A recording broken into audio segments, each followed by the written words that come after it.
राधे राधे दोस्तों, क्या हाल है आप सभी का? कैसे हो दोस्तों?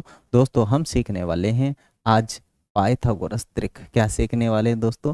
पाइथागोरस त्रिक सीखने वाले हैं। कक्षा 8 का मोस्ट इम्पोर्टेंट टॉपिक और मोस्ट वायरल है और आग लगाने वाला टॉपिक है। बच्चों को समझ में नहीं आता लेकिन हम आपको समझा के रहेंगे। This is my promise to you. और बहुत ज़्यादा है ना मेरा प्रॉमिस है, मैं आपको सिखा कर ही रहूँगा। दो प्रकार से हम इन सवालों को कर पाते हैं। यदि अपने पास सम संख्या है तो अलग प्रकार से कर पाते हैं, विषम संख्या है तो अलग प्रकार से कर पाते हैं। थोड़ा विषम संख्या आता है तो थोड़ा दिमाग लगाने की ज़रूरत पड़ती है। और यदि संख्या आ जाए सम, मानी सम आ गया ना, जिसकी इकाई अंक क्या हो, 0 2 4 6 8 हो, अगर सम संख्या आ जाए तो दिक्कत नहीं होगी। क्या नहीं होगी? दिक्कत कतई नहीं होगी। कहीं पर भी कोई दिक्कत नहीं होने वाली यदि अपने पास क्या आ जाए, सम संख्या आ जाए। और यदि थोड़ी सी विषम संख्या आ जाए तो उसके आगे हम और सवाल करने वाले हैं, तो आप लोग उनको जरूर देखिएगा, जिससे कि विषम संख्या भी आपको अच्छे से समझ में आ जाए कि विषम संख्या का भी पाइथागोरस त्रिक कैसे निकालें। ठीक है ना? चलिए तो निकालते हैं इसका पाइथागोरस त्रिक। और पाइथागोरस त्रिक समझने से पहले आप लोगों को एक छोटी सी चीज जरूर समझ लेना है। क्या समझ लेना है? कि कोई भी हो सकता है त्रिभुज, कोई भी नहीं, समकोण त्रिभुज ही होना चाहिए जिसका एक कोण 90 डिग्री का हो। क्योंकि जो पाइथागोरस त्रिक होते हैं ना, वो समकोण त्रिभुज की तीनों भुजाएं होती है। क्या होती है? समकोण त्रिभुज की तीनों भुजाएं होती है। और इनमें एक स्पेसिफिक रिलेशन होता है। इनमें क्या होता है? एक स्पेसिफिक रिलेशन होता है पाइथागोरस के अनुसार। किन के अनुसार? भाई साहब, पाइथागोरस के अनुसार इनमें कुछ स्पेसिफिक रिलेशंस होते हैं। क्या होते हैं? Specific relation.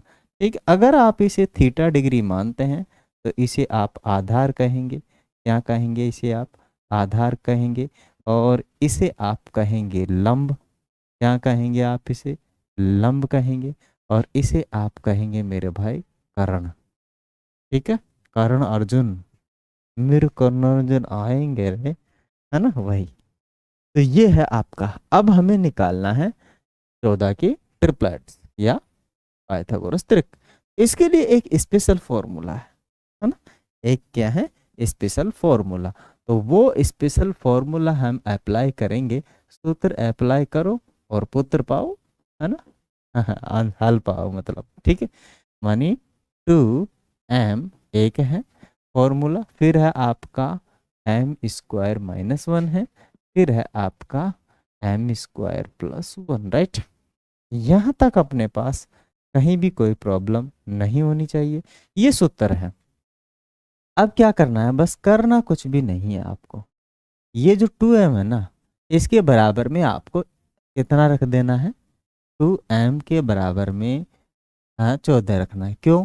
क्योंकि जो 14 है वो एक सम संख्या है। क्या है? एक सम संख्या है। ठीक है? इसीलिए मैं 2m के बराबर रख रहा हूँ। अदरवाइज मैं किसी और में रखता अगर विषम संख्या होती तो। ध्यान रहे। और एक विशेष बात, हर एक विषम संख्या के साथ ही कंफर्टेबल नहीं है। हाँ, कुछ स्पेशल विषम संख्याओं के साथ ही हल निकालना संभव है। ये नहीं कि कोई सी विषम संख्या उठा ले, लो 11 उठा लिए, 11 का निकाल के दिखाओ मेरे को, नहीं होगा। ठीक है ना? तो कुछ स्पेशल संख्याओं के साथ ही हम ट्रिपलेट्स निकाल सकते हैं। कौन सी? विषम संख्याओं के साथ। सम संख्या का तो किसी का भी ट्रिपलेट्स निकल जाएगा, कोई इशू नहीं है। ठीक है ना? विषम संख्या का कुछ विशेष संख्याओं के साथ ही हो पाता है रिलेशन, अन्य किसी संख्या के साथ नहीं होता है। चलिए तो 2m, तो m की वैल्यू निकालेंगे यहाँ से, m का मान निकालेंगे, ये 2 डिवाइड में भेज देंगे, काटेंगे इसे, तो m इज इक्वल टू कितना हो जा रहा है? 7। कितना हो जा रहा है मेरे भाई? 7 हो जा रहा है। राइट? कितना हो जा रहा है? 7। अब ये जो m का मान 7 आया, वैसे हमारी पहली भुजा थी यहाँ से पहले ही थी, 14 है ना? ये भुजा है ट्रिपलेट से, वो तो 14 है। आगे देते हैं m का मान, फॉर्मूले में अप्लाई करो m का मान। m का मान यहाँ रखो, m का मान 7, 7 का करोगे आप स्क्वायर -1। आगे है 7 का स्क्वायर 49 होता है। कितना होता है मेरे भाई? 49 और -1, ये कितना हो जाएगा आपका? 48। सेकेंड ट्रिपलेट्स आपका हो जाएगा मेरे भाई 48 हो जाएगा। ठीक है? मानी दूसरा वाला ट्रिपलेट कितना होगा? 48 मानी कितना हो जाएगा? 48 हो जाएगा।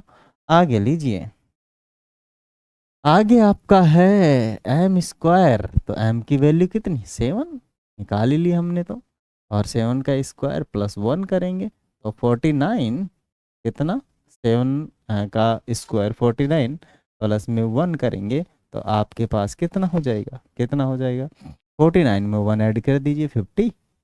ये लो, ये आपका 50। तो अपने 3 ट्रिपलेट्स हो गए हैं। कौन कौन से, 14, 48 और कितना 50। आधा करेंगे तो इसका 7, 24, 25। 7, 24, 25 भी एक क्या ट्रिपलेट्स है, ठीक है। आधा कर लो, आधा करोगे तो 7 हो जाएगा, 24 हो जाएगा और 25। आधा कर लो सभी का ना, तो ये भी आपका एक ट्रिपलेट्स है, 7, 24, 25, या फिर इसका डबल 14, 48 और 50। राइट। आशा करता हूँ आप सभी लोग इसे अच्छे से समझे होंगे, अच्छा लगा होगा आप सभी को। यदि चैनल पर पहली बार आए हैं तो आपको लाइक करना है, लाइक शेयर एंड सब्सक्राइब जरूर करें। साथ ही साथ हमारा एक और चैनल है कक्षा 9 और 10 के लिए, उसे भी आप फॉलो करना ना भूलें, है ना। वहाँ पर आप लोगों को हम पढ़ा रहे हैं लाइव क्लास, 10th क्लास के लिए एवरीडे क्लासेस होती है साइंस की, है ना, साइंस और मैथमेटिक्स की। और यहाँ पर तो हम वीडियो डाल ही रहे हैं आप लोगों के लिए, एवरीडे 2-4 वीडियो डाल देते हैं हम, है ना। तो ज़रूर आप लोग ज्वाइन करेंगे आप हमारे साथ। तो NCERT स्टडी A1 को भी फॉलो करें, सब्सक्राइब करें, और इसे भी जो अपना NG सृष्टि क्लासेज है उसको भी आप सब्सक्राइब जरूर करेंगे। Thank you, have a nice day.